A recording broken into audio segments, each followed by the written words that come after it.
Speaking with Confidence, the podcast that helps you build the soft skills that lead to real results. Communication, storytelling, public speaking, and showing up with confidence in every conversation that counts. I'm Tim Newman, a recovering college professor turned communication coach, and I'm thrilled to guide you on a journey to becoming a powerful communicator. Today's guest is Amy Adler. Amy is a nationally recognized career and resume strategist who has spent years helping executives, professionals, and even students tell their stories on paper in a way that gets them noticed. She's the founder of 5 Strengths Career Transition Experts, a speaker at national conferences, and a coach who knows how to translate a career into powerful language that actually opens doors. So if you've ever wondered how to make your resume or LinkedIn profile reflect who you really are and how to make sure it matches up with what you say in the interview, this is the episode for you. Amy's here to show us how written communication can be just as impactful as a spoken word. Amy, it's so good to see you. Welcome to the show. Hello. Thank you so much for having me today. You've lived all over the place, and I love having people like you on because, as we travel, we see things that people who stay in one location necessarily don't. So how has your life experiences and travels influence the way that you communicate, whether it's in speaking or writing? What an interesting question. I think part of it is integrating when you have to integrate into a new place. And as you say, I've lived kind of all over the place, all across the country, from the East Coast to the Intermountain West. And the cultures are very different. Yeah. So the New York Minute is a real thing. And out in Salt Lake City, things are very slow and in a pleasant way. Mm-hmm. So adapting to the local color, I think, is really important. If we're seeking to interact with people in a way that they expect to be interacted with. Yeah. So I think in terms of writing, so that's speaking, but in terms of writing, I think one of the things that I have found as a resume writer is that the farther west I seem to go, the less willing people are to shine a light on themselves and showcase themselves and talk about themselves. And the interesting thing is hiring teams don't care where you live in that sense. Mm-hmm. They're not looking for you to be very self-effacing in your communication style when you're applying for a job. So coaxing that out of people and helping them shine has been really terrific. Yeah, that's really interesting because I never thought about that from a writing perspective and how regions really approach it. But I can kind of see that in my travels. Now I've never lived out west, but I've traveled extensively out there, and as you know, like you say, it's way more laid back. It's slower, but I never really thought about that from a writing perspective of how. And we'll talk about this here in a second, how maybe we become more introverted in our writing as opposed to our speaking. I remember when I moved I did my doctorate down in Mobile, Alabama. And when I first got down there, it took me a while to adjust coming from the Northeast. We're moving, we're popping, we think fast, we talk fast. And you go down there. And I remember telling my wife, I've got to plan 2 hours to go to the grocery store because people will just stop and they'll talk to you, and that was kind of a culture shock for me. So I kind of get it. Yeah, I will tell you a story that my husband reported to me when we were living in Minnesota. We just moved there, and he worked in a building with a fairly tall, like a long elevator ride. And he came home one day and sort of in astonishment said, I got into the elevator at work today and somebody I'd never seen before, had no interaction with prior, looked at me, grinned and said, I quit smoking 10 years ago today. And he said, congratulations. But he had no idea why this person was revealing this detail. And as we lived there longer, it became very clear that you couldn't go to the grocery store for less than 2 hours. And you were meeting people that you knew in this very small town. And people were very open and very willing to share kind of what we thought were extremely personal details with complete strangers, but in the most genuine, kind and loving way. Right. And it's Why do you think it's not the same from a writing perspective? Because to me, that's just to me, it would seem that we would be more open with writing, because that's to me that's a much more personal thing that maybe we don't think people are going to see or judge like speaking. Yeah, you know what? I really don't know. Since I launched my resume writing practice in Salt Lake City, I kind of only had that perspective, but I was very surprised that in our interaction, in my interactions with my clients, I was always the fast talking one. Right. And I had to learn to slow down and frankly learn to listen better, use those active listening skills in a way that I didn't, it's not that I didn't use them, it's just I didn't use them in the same way. And providing a real space, like a space with boundaries for them to say what they wanted to say without that New York interruption all the time, sort of state of being, that I found very normal. I quickly learned was not very normal. So communicating with people the way they expected really Right. helped a lot. And slowing down to the point where I felt I was crawling, speaking the way I am right now is incredibly slow to me. But I think it helps the audience, or my audience, understand what I'm asking and convinces them in some way that I'm really listening. Of course, I would be listening anyway, but showing them. Yeah, I also think that's a learned skill. So, slowing our, if we're not slowing our thoughts, at least we're slowing our speech. We're slowing down how we come across. And for me, even though I am from the Northeast, I've always been kind of a slower talker, because I have to be, because of how my brain works. The ADHD. If I just spewed out everything that comes into my head, it wouldn't be good. So learning how to slow down and actually communicate the things that you actually want to communicate, and the whole idea that you brought up of the platinum rule, meeting people where they want to be meted, meeting people where they want to be meeting people where they want to be met, is so important. And communicating how they want to be communicated to really does build a much deeper connection with the audience. And if my goal then is to help people find a way to trust me, which I know has to be extremely difficult. In many cases, we've never met face to face. We don't know each other. We might have a mutual connection. But I have to convince them somehow that I'm on their side, that I'm listening, and that I'm going to do right by them in one of the most important decisions or thought processes of their lives. Maybe third, let's put it third after finding a life partner and maybe having kids. Getting a job is going to be the next big thing. Yeah. Right. So helping them feel as comfortable as possible and giving them as much of the floor as they want is key. And sometimes communicating for me is saying nothing, just letting them talk, giving them the space, like I said, because that's what they really want. They want to listen to somebody who is empathetic, who's going to listen, who's going to turn what they are saying into something compelling for their future audiences. Exactly.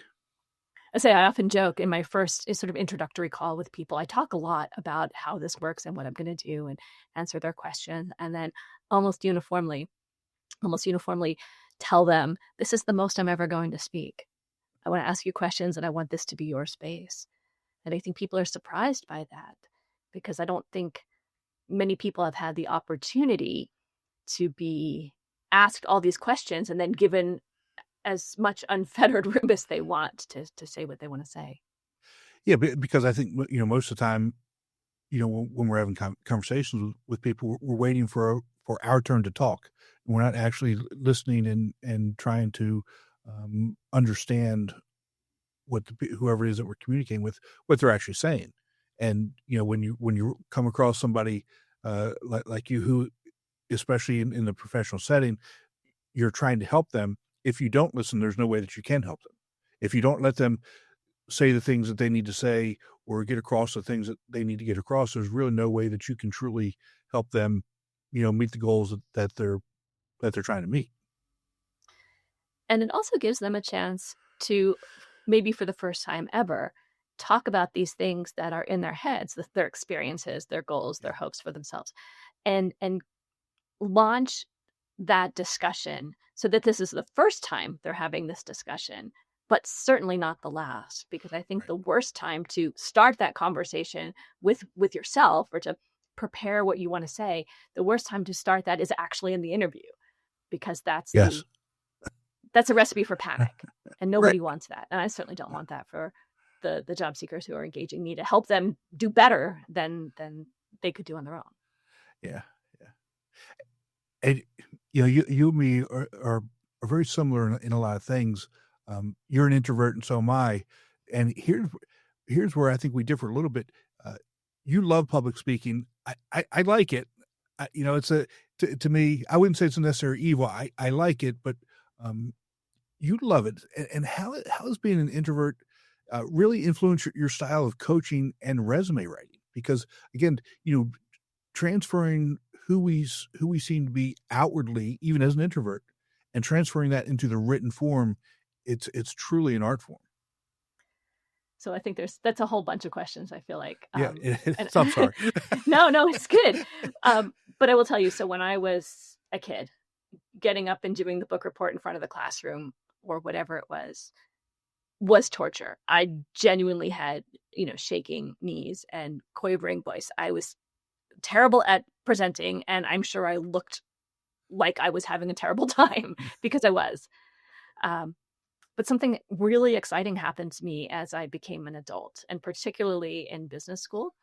So I was an introvert my whole life, and that didn't Mhm. change. And I definitely recharge slowly, and expend energy fast, right? Um, but in business school, we had to present so much that it was almost a weekly thing. And I just got used to it. And all of a sudden I realized it wasn't quite as scary as Right. I had thought it was in the past. And I was genuinely terrified, whether from a sense of introversion, or at that point shyness, or just the sense that I felt like everyone was judging me. And I'm Right. sure they weren't, because people are never as interested in you as they are in themselves. I definitely know that now. But it became this, I loved having this sense of command over the room, and Okay. to share what I knew, and to feel like an expert. So taking that expertise and shifting that to a one-on-one conversation, or that sense of excitement around talking to people, it's kind of the same thing, not just fewer people, right? So shifting that, to a one-on-one interaction, and using that, I think, the superpower of introversion, like Yes. listening and Mhm. mirroring somebody. Um, I didn't know that was a thing. I think I read it it might have been in Quiet. I don't know if you know the book. Um, it's about what it means to be an introvert, and what it means to Okay. have that as a superpower. But to interact with people the way they're interacting with you, so they feel more Mhm. comfortable, like you're listening to them, and then absolutely blowing that up on paper, and taking what somebody might think as, their story is very ordinary, and Mhm. turning it into something so magical and so special and so profound and so impactful, helps them get out of that space too, and gets them away. I don't know whether they're going to be introverts or not. I mean, most of the time my clients are introverts, just because I think the people I attract, but getting them away Mhm. from being shy, which is Right. a totally different thing, being Yeah. self-effacing, being the Mhm. person who wants to hide all the time, and saying, look what I did. I turned this career of mine into something people need. And I'm using it, sort of using a resume writer, using this vehicle, this thing that I do for them. And as a job seeker, I can say, if I'm the job seeker, I can say, yeah, I got some help, but look how good this looks. Look how Right. competent I look, and I feel so much more excited, and kind of in my center of power to go and showcase all the things that I know how to do.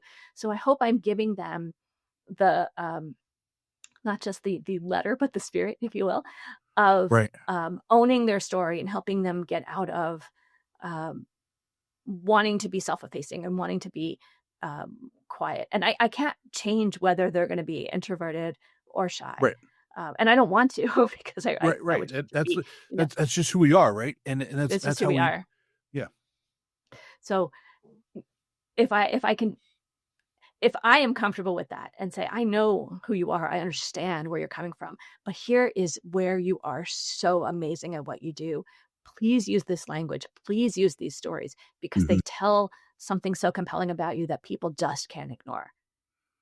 I think that's how that Yeah. converts, and people feel, I hope, like they've learned something about themselves, whether it's literally the stories they've already had stored in their heads, or frankly, just a way to tell those stories. Do you have a story where, you take somebody like you just described and they've truly blossomed and truly kinda grew into who they are and shined as the introvert or the shy person and gone on to truly embrace that and be successful? So, well, I can't say about the one I'm thinking of is such a new story. It's probably in Mhm. the last 2 to 3 weeks. So there is no end to the story yet. We don't know how Right. it's gonna roll out.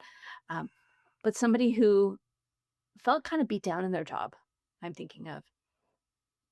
And they've been at their company for a couple decades, like a while, had multiple roles, did some pretty spectacular stuff, but felt kind of marginalized, I think is the best way to put it, Mhm. and that they didn't recognize their own zone of genius.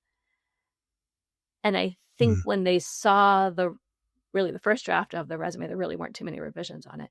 When they saw the first draft of their resume, I just got an email, so I didn't talk to the person about it at that time, but I got this sort of like wow message. I had no idea there was a way to encapsulate all the things I had done and make this forward looking rather than sort of sad and retrospective. I don't know what else to call it. Um, and to kind of get the guy out of their funk, right? Like Right. out of the boundaries or the lane they had set for themselves and say, well, this is all I can do. This is all I ever was. And I must have hit my peak some time ago. I really don't think that's true. And helping them see their magic is so great. Um, I will also tell a story. This is way back in the beginning of my resume writing career, and I've been doing this now like 16 odd years. Um, it was for an HR person, and she, um, I don't remember if it was an email or a phone call, but I remember the language because it was so striking and kind of humorous. Um, so she's in HR, so she does Looks at all this the stuff. functions of Right. HR, including Right. hiring and all that other stuff. She said, I don't know who this girl is, but I think I have to hire her. And I was That's like, awesome. wow, we won. That's We awesome. Yeah. absolutely won. And it made me feel so good that, I changed her perspective on herself. And that's really what I hope to do because there's so much to going in to the process with confidence Mhm. and feeling that special spark that I think is contagious. It really is, and I love that because, if we think about the whole job search process, we do try and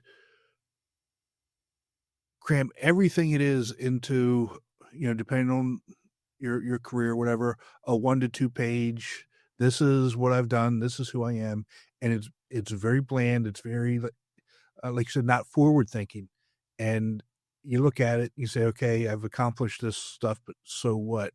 I mean, it's not it doesn't really empower us, but to be able to, to do what you do, for people to see who they are, to feel good about those types of things, changes the mindset to go in to even thinking about preparing to go into an interview. It's not, "Well, I've done these things, okay, it doesn't really mean anything," but change that mindset to, uh, to feel good about it and to develop the stories to be able to tell in that interview that's gonna make these people shine.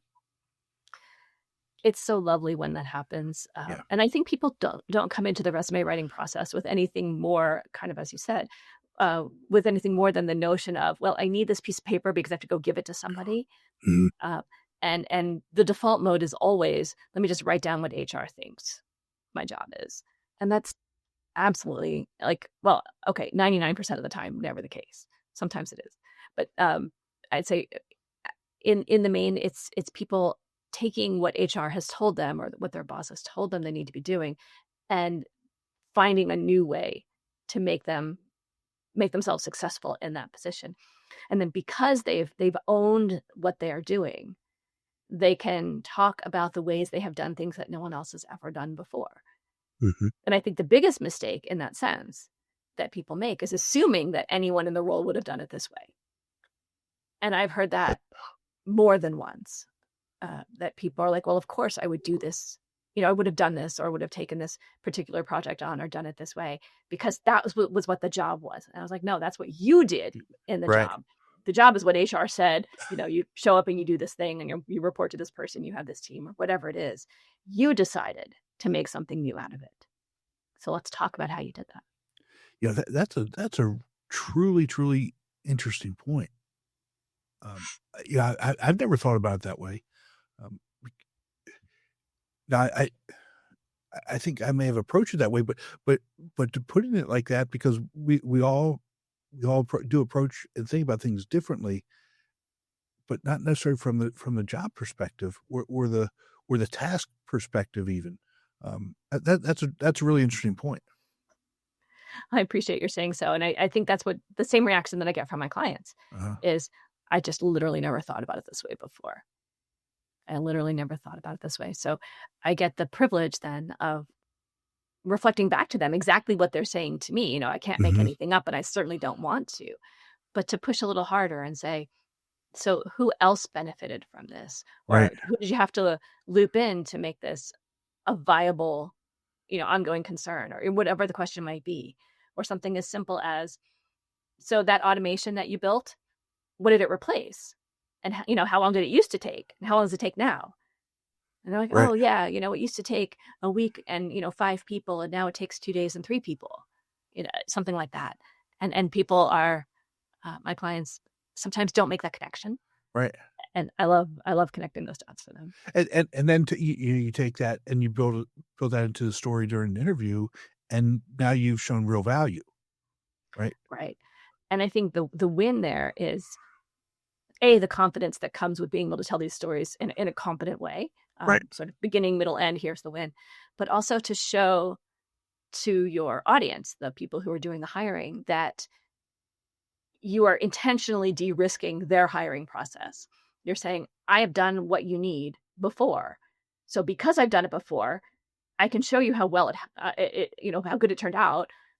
And I can promise you I'll do the same kinds of things for you in the future. So the situation might not be identical, but if there's a process that needs to be fixed, well, I did this when it was 7 days and now it's 2 or whatever I said. And it was 5 people and now it's, X people and so much time has been saved. You probably have a different process, but I understand the mechanism for making that happen. And you can absolutely count on me to do that into the future. And they're like, oh, this person's already done this. I don't have to explain the value of a lean operation or the way this works. And Right. I can just give them the context and the tools that we have and let them go and let them do the thing that they're hired to do and that they can do best. And that's a very compelling sense of confidence, I think, on the part of the hiring team. Yeah. And my guess is this all kind of leads back to the overall strategy of um, building the content of the resume. I guess that's where you really start, right? Would that be a correct assumption? So yes, but the resume strategy has really 2 pieces. If you can think about the resume as being in the middle, Okay. everything that came before is their history. Where Right. they want to go is over here. So this document is supposed to connect those 2 things.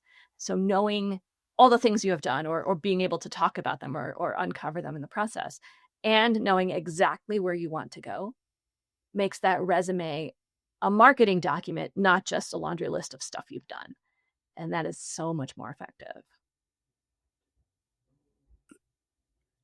100% agree. But how do you figure out what the strategy is, though? Right? I mean, because I'm just thinking about it, take me for example. I've kind of got an idea of the things I want to do. I definitely know what I've done, but I'm not really sure on how I'm going to get to, point B based on things I've done. How do you help somebody to define or develop that strategy? Because that to me, um, you've already opened their eyes in you've already opened their eyes in how they view themselves and the things that they've done. Now, how do you get them to develop that strategy moving forward, if that makes sense? It absolutely makes sense, and Okay. it's an extremely important question, and I'm glad you Mhm. raised it. So I say I'm an executive resume writer or resume writer Mhm. and career coach. Career coach is a pretty expansive term. Right. There are some people who are career coaches who don't write resumes, and there are some people who are career coaches because they have to be because they write resumes, and I think I Mhm. fall into that category. Um, I frankly wouldn't be the right person for someone to say, I have no idea what I want to do, not a clue. I haven't thought about it. And I just know it's nothing I've done before. That's too big of a question for somebody who is operating in the space that I'm operating in. Okay. But if somebody says, I've done all these things, I know I'm good at it. So here's my body of work, so to speak. And in the future, I'd like to work in this adjacency or in same kind of role, but a different or a different industry. This is Okay. something I can work with. Or they might say, I'd like to do Right. something in a different industry and in a slightly different role. Is that possible? And I'm always kind of navigating this with my clients and saying, well, you can pull as many levers as you want, but the more levers you pull on this, the harder it's going to be for your resume alone to make this compelling argument. We can do what we can, but we can't change who you are and what you've done. We can only reframe it. Right. So when they get to that point, I want them to share with me job postings that they might be interested in.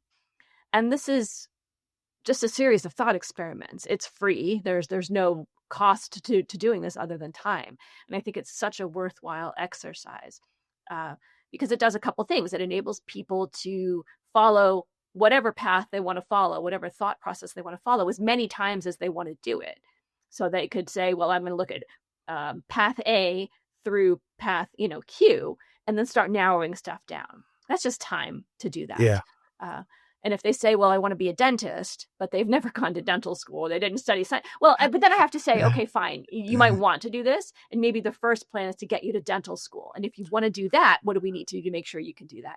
Right. That's literally never happened before. That's just a hyperbolic example. But I did have one young guy call me at one point who was, I think, a year or two out of college, who insisted he wanted to be a CEO for $500,000 a year. I didn't Yeah. know how he was going to do that, and I pretty much told him, like this is a great aspiration for you, and I'm sure it will happen someday down the road. It's just not going to happen now. It's not going to happen today. So what can you Right. do that's going to get you where you want to go? That's the next stepping stone. But let's say we have a reasonable solution set of job postings, and 3 or 4 or 5 maybe. The goal is to have them all look the same, mostly the same, because this tells us 2 things. One is that the job the person's looking for, that kind of a job exists. So we're not making stuff up here. In this market, Right. I don't think we have the privilege right now anyway of making our own way into jobs. They usually have to be out there and somebody has to be Right. hiring for them. That could change. It was different in the past. I just think the market Right. now is a little bit tighter. So the job exists, and the job exists in sufficient quantity, like I said, 2, 3, 4, 5, that it'll exist again. So this resume is something that somebody can use into the future. So if they don't get an interview for that very first one, it's not like their all hope is lost and they have to start over. They have this very thoughtfully prepared, targeted resume that they can use to lots of jobs that are like this. And having people do that research gives them a framework to say, this is what I want, this is what I don't want, this is what I never want to do again, and here's where I think it matters, here's where I think I can make a difference. And even if the job is the job postings are scattered across the country, I don't care about that, because apart from particularly regionally specific roles, the jobs will show up again in some similar way, because HR broadly has already thought these things out, and we're just taking advantage of the fact that they've done all this research already. So they now have a goal that's kind of written down, more solidified than it was before. Because I want a new job is pretty scary, but I want this job in this industry. That's pretty doable. That feels much more manageable, and it intentionally sets constraints on the process so people can do what they want to be doing, as opposed to be flailing, guessing. Y- worried. Yeah, and I guess it also seems not only doable, but the small wins. It seems like it's in reach. It's not like you said. It's not the $500,000 CEO role. That okay, yeah, like you said, it's aspirational.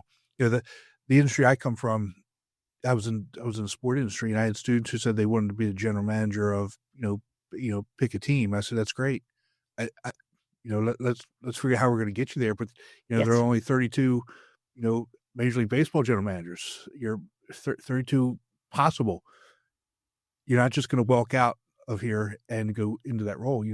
There's things that you would need to be to do. And while that goal is out there, let's focus on some attainable stepping stones first. Get that first huge win, get that next win, and that's what really from my perspective, that's something that really builds confidence and momentum. Not only focusing on this and failing because 2 years down the road you haven't reached that yet. Yeah, I think that's true. I think being realistic, but also aspirational, Yeah. uh, kind of sets the direction and the pace. Hmm. And just if something doesn't happen today, it doesn't mean it won't happen in the future. Right. Right. You know, and when we talked before, you told me a story about your client um, who asked about a resume, and he was going into prison. To me, that's a really powerful story because they're already thinking, okay, when I'm done, things are going to be different. I genuinely hope that's what happened. I kind of, Hmm. lost a follow up, as they say. This person was genuinely concerned about what was going to happen when he got out, and he knew he wasn't going to have access when he was inside, right? Uh, and he certainly had plenty of skills. This was not a violent criminal. This was somebody who behaved badly, and got called on the carpet for it. Right. Um, but he would seem like a nice guy. He had a lot to offer, and he wanted to prepare himself. I mean, I think that's an extreme. To be honest, I haven't worked with maybe more than 2 or 3 people who were working against a sort of systemic issue like that. Hmm. Um, most people show up and they just don't know how they're going to make the um, the next step. I won't even call it a leap, but just the next step between Step where they right. are to the thing that they maybe should be doing next. Maybe it's for better money, better work-life balance. Maybe it's because they want a new challenge, or maybe they want to step back from a challenge. I recently worked with somebody who I thought, I was surprised because I guessed, oh, you must want to be doing this in your next role. He said, no, I'm at the end of my career. I love what I'm doing. I just want to keep doing it and know that I can contribute and be Hmm. okay being in this particular situation, kind of the number 2 guy in the department, not the number 1 guy, because I'm good at it and it's rewarding in its own way. So people just have to know what they want and how they're going to get to move forward. Yeah, and as I'm listening to you, I'm thinking. My guess is most people go through this at some point in their life, right? The the the uneasiness, the unknowing, the trepidation of what am I going to do? How am I going to get there? And they're not alone. Um, No, by we far. it's I think knowing that you're not alone, and knowing that there are people out there that can help you, and being willing to reach out and actually ask for that help is is huge and important. And I think that um, if people would understand that reaching out and asking for help is not a weakness, it's really a strength, and that most people, if you reach out and ask for help, they're going to help you, or they're going to direct you to somebody who can help you. If I can't help you, I'm not going to say I can help you, but that's not my area. But let me connect you to this person over here. They could probably help you. And if they can't, they'll direct you to whoever. But I think most people have been in this situation before. If not, they will be. I appreciate your saying this. I hope there's no stigma Right. in asking for help for something you do maybe twice in your life or 3 Right. times in your life. Right. There's plenty of things I don't know how to do, right? I don't know how my car functions under the hood. Like, I just don't. Like, I can do a handful of things. I can't do all of it. Right. And I don't feel like it's a shameful thing to ask. I go to the dentist like everyone else does because they know stuff. When something happens, I go seek out a professional. But I think people think about this differently. But if we turn it all around and say, and I work with senior level players most of the time, not all the time. I've worked with kids as young as high school, and they're awesome. But if I'm looking at sort of management all the way through sort of the top echelons, these are people who are accustomed to hiring really smart teams, talented, capable people every day for their companies. And whether they hire one person or 50 people, they're saying, I trust you, my team down, where you're sitting. I trust you to do this better than I could. That's why I brought you on. That's if I thought I could do it better or faster, I wouldn't hire you. Right. But I'd like to see people translate that to hiring experts in other realms. I do this every single day, certainly more times in a week, maybe, than some people do in a lifetime. So I'm here to offer that expertise and say, I've traveled this road. I'm pretty sure I know what works. I want to get to know you so I can take what I know, shape it to what you need, and then you can go be successful. Right. And there shouldn't be, I don't think, that stigma of I had to get somebody to help me tell my story. Because when was the last time you did it? That was practically never. Exactly. Yeah. So now let's take this step forward. So we have the resume, we have the written document. How do you make sure that the written and the verbal actually match the person? Because to me, that is so incredibly important. I've hired people. I looked at the resume, and then I talked to them. I said, "Wait a second, there's something's not adding up here." Okay, foundationally, and I don't know if this is exactly what you're saying to start, but this has to be part of the conversation. Foundationally, the responsibility for being truthful is on the job seeker. Right. I can't tell if they're telling the truth. I mean, sometimes I can guess. It's only happened maybe once or twice, and I've been suspicious. If it's something I can corroborate by just looking at what's publicly available in the news, I'm going to do that. I'm going to make sure. And then I'm going to ask those questions. Like, well, it looks like the company went bankrupt in 2012. What happened after that? Something like that. You didn't mention it, but you were obviously doing A, B, and C during that time. What do we have to say? And if they don't talk about it, maybe there's a reason. And if it's just not relevant, maybe there's a reason. So that's foundational to every project. And like to the point where it's like in my terms and conditions, like you have to tell me the truth. And my obligation on the flip side is I'm not going to make anything up. I'm not going to fabricate. But let's say if that's a given, that's already taken care of. So then if that's not the mismatch that you're talking about, I have written resumes for people for whom English is not their first language, but their skills are phenomenal and their expertise is really good. I'm thinking of, I want to say he was an accountant or a finance guy in a company. I forget exactly what he did. I think it was accounting. But he had grown up and gotten his education somewhere else. Didn't make his expertise any less powerful, but writing in English just wasn't a strength. So he wasn't probably going to sound in person the way his resume sounded, but his expertise, it was so clear that he could talk about every single point. Right. But there's other situations, and maybe this is where you were going. And I think that's by the way, a very legitimate way. Yeah, absolutely. To engage a resume writer, to say, tell my story because I need to talk to an audience and you're going to be better at this in my language skills. This is my second or third language. This is your first. But I think in the sense that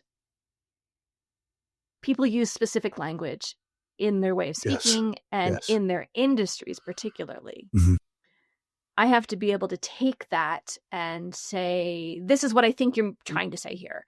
And please correct me if I'm wrong. So writing a resume is not this. It's not like you're writing something in blood and it's immutable, or that I can't take it. I've been writing and editing for over 30 years. This is professionally speaking. So if I can't take being edited, I'm in the wrong industry.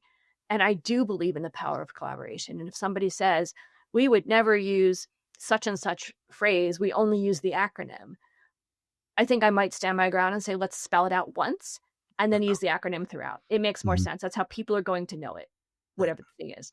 Or we never call it, I don't know, whatever it is. We never call it this. We use this phrase because this is the way our industry thinks about this. Great.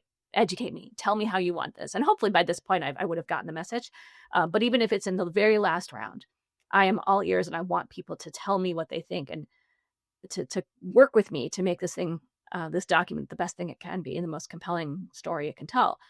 So there's no fences that I'm putting up, or there's no sense of being insulted about how I'm conveying what I'm putting on paper. I want people, like, it's very hard to put me down. And I think the only way anybody could possibly, offer that kind of insult is to say, I don't like this, but I don't know why. And you're not fixing it. And well, none of this is actually, well, people can say they don't like it. There's no part of me that wouldn't jump right in, drop everything and fix something. Right. Usually it's something else. It's not, I don't like this. It's, I don't understand. Right. Or, am I really that good? I get that a lot. But it's never, Amy made something up about me and I don't understand why. So I'm really here to engage over and over again, loop back until it's so buttoned up and so tight that it's a powerful message and the person feels very, very comfortable sending it out into the world. Yeah. And I just think that, the congruence is so important because again, when we hire people, at least in my view, we're not hiring a resume. We're not hiring, we're hiring a person that we're bringing into our team.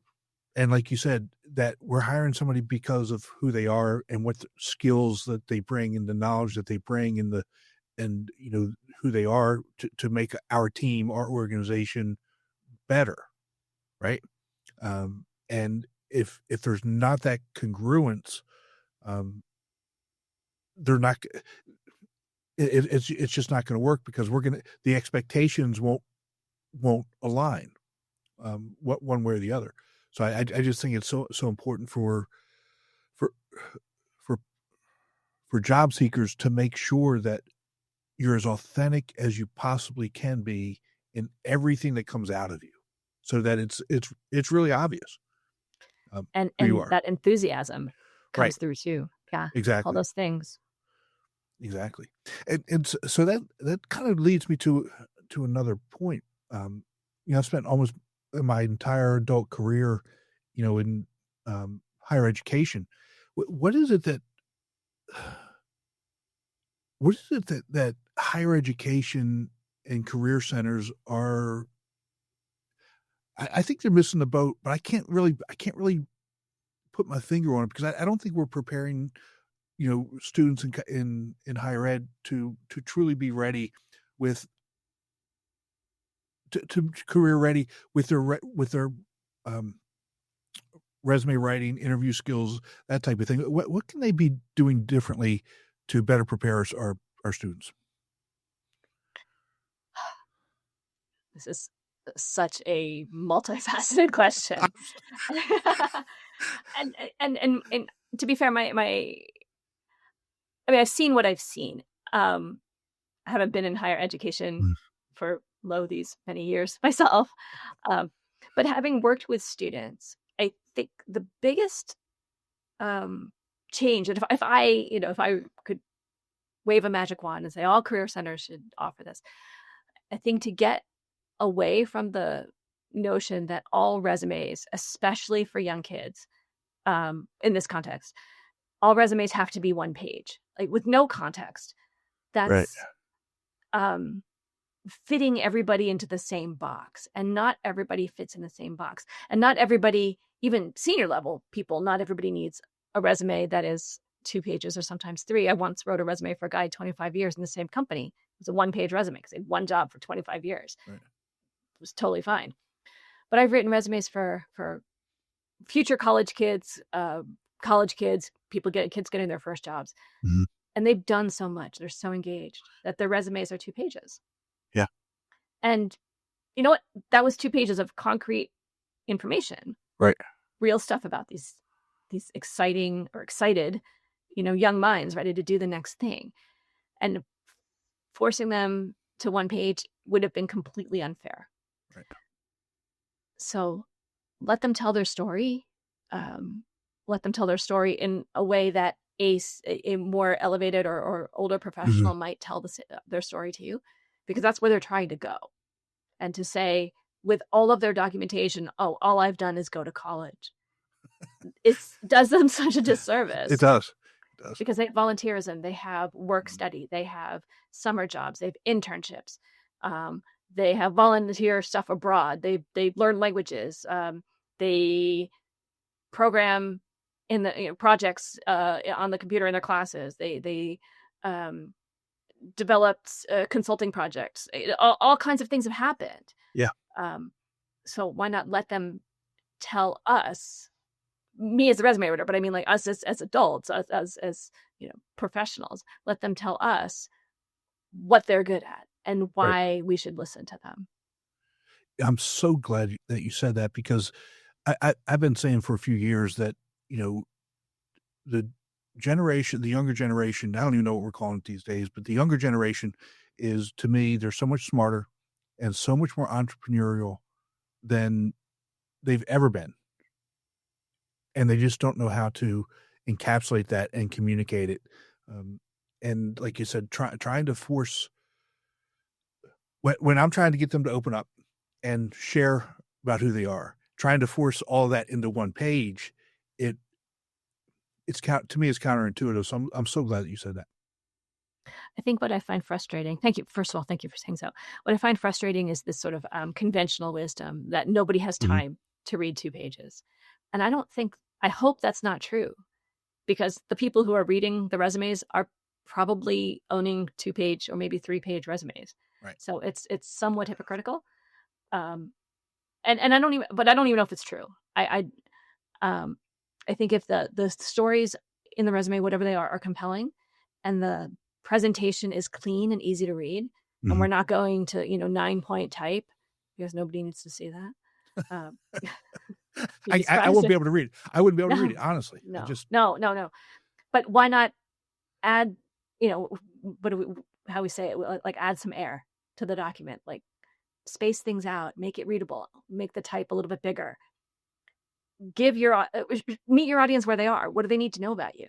And to constrain, anybody into 1 page, it's an interesting exercise in conciseness, but I don't know if it's anything else besides that.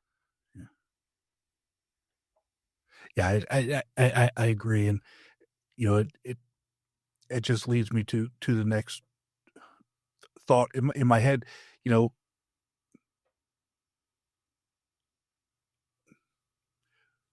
You and I have spent our entire adult careers helping people. That's what we do, right? That's when you break it down to the bottom level. That's what we do. We help people. We try and add value to people. What's the hardest part in your mind of helping people, especially when it comes, to people being stubborn or not being coachable? What's the hardest part for you? That people come sort of primed with fear. They are terrified, and rightly so, especially in this economy. People are getting laid off left, right, and center. They are. Often in unexpected and painful ways. They have families and rent and car payments and food bills, electricity, like really that foundational. I don't know what the going figure is. Most people are like 2 or 3 paychecks away from homelessness, right? And people come in legitimately, absolutely terrified. And that is the hardest part to break through. because what seems very normal to me, like I do this every day, kind of like what I was saying before, I do Mm-hmm. this every day, multiple times a week. This is my domain. I feel very comfortable here. Most people don't do this but 2, 3, 4 times in their lives. And they have no idea what the right thing to do is. And there's so much in the way of bad advice and scam artists out there who haven't done the training and are just looking to make a quick buck. That's not what this is. This is resume writing. Just for people who are listening, resume writing is a practice that is closely held by many, many people who do the training, who do the work, learn every day to do right by their clients. And we're not here to take advantage of anybody. So if we can get people to understand that we are on their side, Right. that we're here completely devoted to them, and if you trust that we will care for you and your story and tell it the way you deserve to have it told, maybe that will take some of that edge off. Maybe that will help you not have such a stranglehold on it, even though I know you're out there terrified. Yeah. And understand our promise, my promise, that whatever you need, I will help you. And my phone is always on. And I promise that to people because I never want them to feel alone. Because this is weird. I mean, if I were dropped in their job tomorrow with no context or experience, I'd be terrified too. Right. But let me be that support structure. That's so powerful to understand. Especially when you're in a place of vulnerability. You may still be in a position, but it's not a good position, or you may not have a position, and you're really vulnerable because, like you said, you could be a month away from being homeless, and it's the stress and the pressure it's incredible. I mean, I've been there. I know what it's like, and you want to make sure that you think that you can control everything to get you where you need to be, but you need to let some of that control go, because there are people out there who can help you get to where you want to be if you just allow it to happen. And people who don't believe they are successful until you, the job seeker, is successful. So it might be kind of an unusual way of looking at the logic, but we're not just here to churn out words and hope they come out okay. Right. We're here to help in such a way that we I don't know a single resume writer who doesn't feel this way. We internalize the success of our clients, and if that's not happening, we're going to bend over backwards. Yeah. In a way that, as much as hiring teams are full of amazing people, because some of them are my clients, right? I know that they've hired plenty of people, and recruiters also have an incredible skill set that I promise you I don't claim to have. Everybody has different obligations. Right. The hiring teams have obligations to their groups, or the companies, and the recruiters have obligations to their contractual arrangements with the companies. My obligation is to my job seeker, to my client. I like to say, I don't care what job you want until you tell me what you want. And then I'm 110% in. And I will follow you to the ends of the earth to help you get there. Because my obligation is to you. And I want you to be happy and successful and fulfilled. And when it goes absolutely bang on according to plan, it's phenomenal. Just this last week, I guess it was 6 days ago now, finished an update for a former client. And she was like, I found this amazing job. I have to apply for it. Can we do this, yesterday? I was like, all right, let's rearrange my schedule and see what I can do. She had the interview in 5 days.